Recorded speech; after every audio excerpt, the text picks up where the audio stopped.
श्रीकांत शिंदे साहेबांनी एक टीका अशी केली होती की जनतेने काँग्रेसला जागा दाखवली आहे.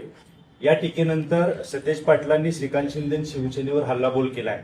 त्यांनी म्हटलंय त्यांच्या पक्षाची काय अवस्था आहे हे साताऱ्यात आपण पाहिलंय. पालकमंत्री यांना पोलिसांनी ओढत नेलं. यापेक्षा विदारक चित्र राज्यात काय असू शकतं असं सांगत त्यांनी घटनेच्या दुसऱ्या दिवशी कॅबिनेटला मांडीला मांडी लावून हे बसले होते. एवढी हतबलता यांची आहे असं सुद्धा म्हटलंय. पहिलं तर शिवसेनेचे नेते खासदार डॉक्टर श्रीकांत शिंदे साहेबांनी जे वक्तव्य काँग्रेसबद्दल केलेलं आहे ते वस्तुनिष्ठ आहे. म्हणजे जी आज महाराष्ट्रामध्ये आणि देशामध्ये काँग्रेसची परिस्थिती आहे त्यांना अनुसरूनच खासदार डॉक्टर श्रीकांत शिंदे साहेबांनी ते वक्तव्य केलं आणि त्याचं चित्र महाराष्ट्रामध्ये आपण बघतोय.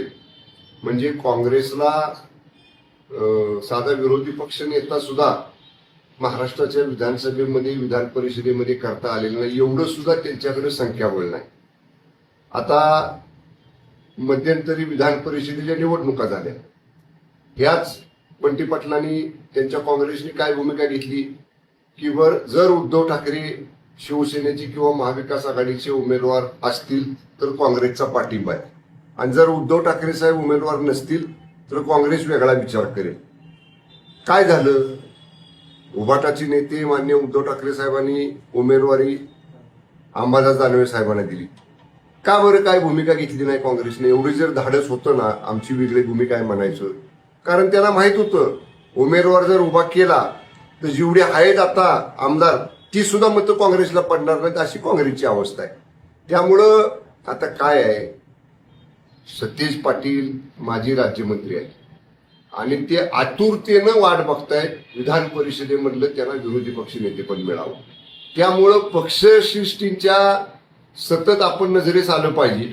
आणि मग डॉक्टर श्रीकांत शिंदे साहेबांच्या सारख्या मोठ्या शिवसेनेच्या नेत्यावर टीका केली की मग दिल्लीतले आपले पक्षश्रेष्ठी आपला विचार करतील या एका अपेक्षेनं आशा लावून ते बसलेत आणि त्याच्यामुळे ते असं वक्तव्य करतात. आता राहिला प्रश्न सातारचा. आता पालकमंत्र्याला त्यांचं मी वक्तव्य ऐकलं मगाशी. ते म्हणले पालकमंत्र्याला तुम्ही जरा सौम्य शब्द वापरला, ओढत नेलं. ते म्हणले फरफटत नेलं. त्यांना म्हणावं तुम्ही तिथं पाहिजे होता. हे मान्य आहे. पोलिसांबरोबर माझे आणि दुसरे आमचे सहकारी मान्य मंत्री मकरंद आबांची खासदार नितीन काकाची झटापटी झाली, धक्काबुक्की एकमेकांना त्या ठिकाणी झाली, ह्याच्याबद्दल दुमत नाही. पण फरफटत नेलं वगैरे हे शब्द वापरणं हे कसं आहे, हे थोडंसं कुठंतरी अतिरंजित बोलायचं की जेणेकरून आपल्याला दिल्लीश्वर विचारतील.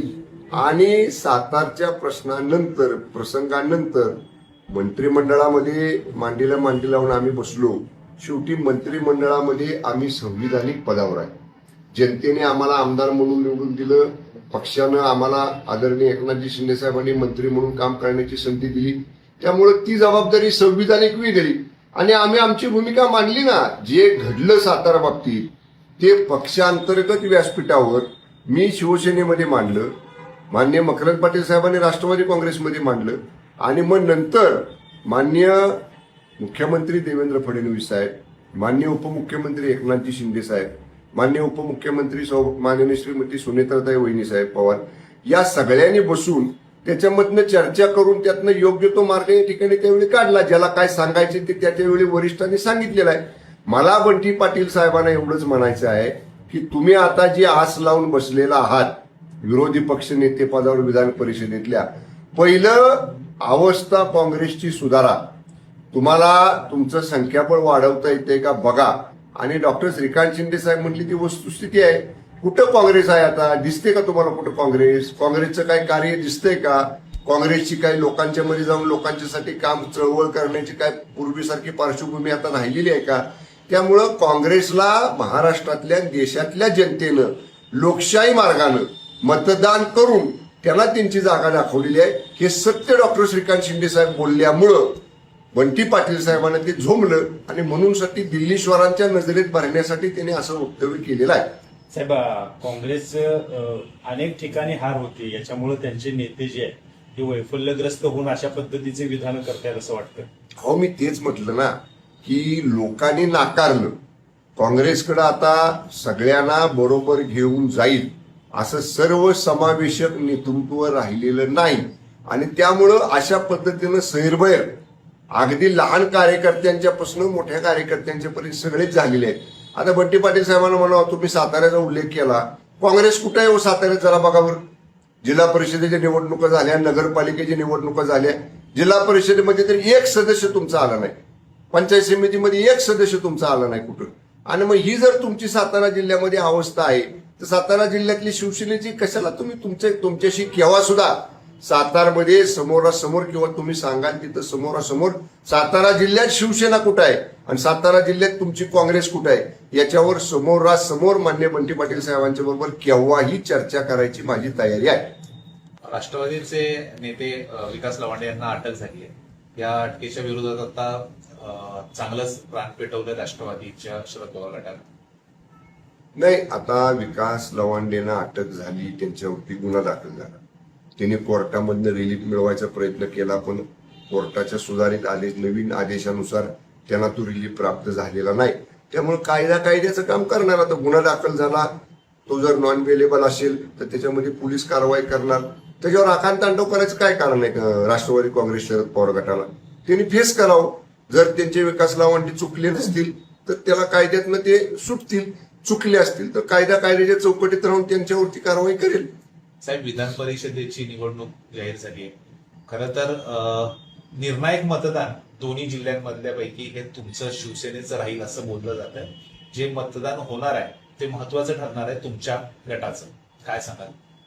बघा, दोन्ही जिल्ह्यामधली जर परिस्थिती पाहिली आणि प्राथमिक चर्चा, सांगली जिल्ह्यातले शिवसेनेचे नेते आमदार सुहास बाबरसाहेब, मी, आमचे संजूराजे नाईक निंबाळकर, परत शरद कंचे साहेब, आम्ही सगळ्यांनी बसून निवडणुका लागल्यानंतर या संपूर्ण मतदारसंघातला शिवसेनेचा संख्याबळाचा आम्ही चर्चा करून त्याचा अंदाज घेतलेला आहे. जवळपास 140च्या आसपास मतं ही शिवसेनेकडे आहे. आमचे आणि आमच्या आघाड्यांवरनं निवडून आलेली ही निर्णायक संख्या आहे. ही संख्या 140ची संख्या ही तसं म्हणजे त्याचा निश्चितच विचार करावा लागणार आहे.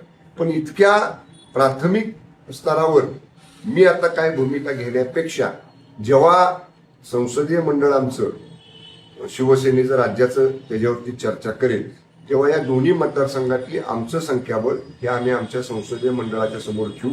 आणि मग या बाबतीत संसदीय मंडळाचे आणि पक्षाचे मुख्य नेते आदरणीय एकनाथ शिंदे साहेब आणि जे संसदीय मंडळाचे आमची नेते मंडळी आहेत ती या सगळ्यावरती चर्चा करून निर्णय घेतील. पण मागच्या पंचवार्षिकला जशी परिस्थिती होती तशी परिस्थिती राहिलेली नाही.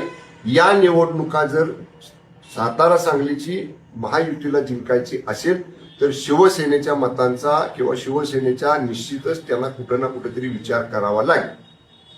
देशावर आर्थिक मोठं संकट ओढवलंय.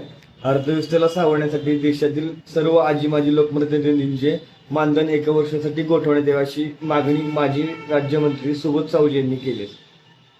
आता अशा पद्धतीची मागणी अनेक लोक करतात, पण आताच्या इंधन बचतीच्या परिस्थितीनुसार किंवा इंधन टंचाईच्या परिस्थितीनुसार तुम्ही सगळ्यांनी पाहिलं असेल, ज्या दिवशी माननीय पंतप्रधान मोदी साहेबांचं आव्हान आलं, माननीय मुख्यमंत्री, माननीय दोन्ही उपमुख्यमंत्री आणि सर्व माननीय मंत्री महोदयांनी आपापल्या ताफ्यातल्या पोलीस वाहनांचा, इतर सरकारी वाहनांचा ताफा पूर्णपणे कमी केलेला आहे.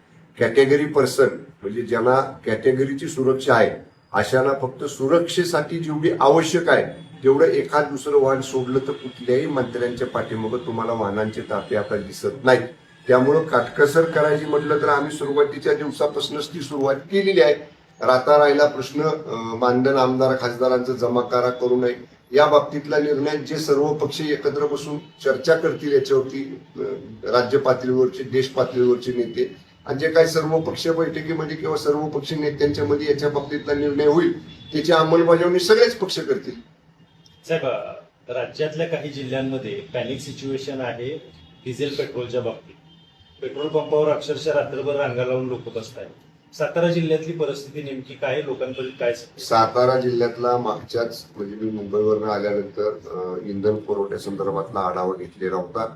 सातारा जिल्ह्यात असं कुठेही वाहनांच्या रांगा लागलेल्या आपल्याला दिसत नाहीत. काही जिल्ह्यांमध्ये जे आहे ना ते लोकांच्या मध्ये अफवा पसरवल्या जातात की 2 दिवसांनी डिझेल पेट्रोल बंद होणार आहे, 3 दिवसांनी डिझेल पेट्रोल बंद होणार आहे. आणि म्हणून लोक आता साठा करून ठेवायला लागले. म्हणजे जे जाणवतंय आम्हाला की आपल्याला शेतीसाठी लागणार किंवा आपल्या वाहनाला पुढे अर्धा दिवस लागणार कॅन मध्ये भरून डिझेल आणि पेट्रोल नेऊन लोक घरी ठेवायला लागलेले आहेत. हे सुद्धा धोकादायक आहे, कारण ते ज्वलनशील पदार्थ आहे, उष्णतेचं प्रमाण जास्त आहे. त्यामुळे सातारा जिल्ह्यामध्ये तर आम्ही त्याचं आव्हान प्रशासनामार्फत मी पालकमंत्री म्हणून स्वतः जिल्हावासियांना केलेलं आहे की आपल्याला आवश्यक असणारा इंधन साठा जिल्ह्यामध्ये उपलब्ध आहे आणि जी चेन आहे म्हणजे पुरवठ्याची जी साखळी आहे त्याचा देखील आम्ही आढावा घेतला तर त्याचा कुठेही थोडंफार प्रमाण कमी आहे पण पूर्णपणे थांबलंय असं नाही. त्यामुळं पॅनिक होण्याचं अशा पद्धतीची कुठेही परिस्थिती जिल्ह्यामध्ये नाही.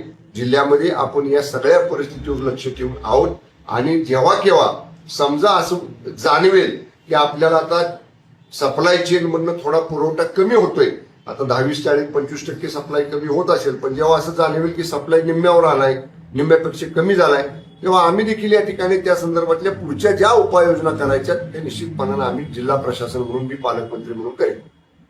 आपल्या तालुक्यातील जिल्ह्यातील बातम्या सर्वप्रथम पाहण्यासाठी आजच सातारा न्यूजला YouTube चॅनलवर सबस्क्राईब करा, लाईक करा, शेअर करा आणि बेल आयकॉन प्रेस करायला विसरू नका.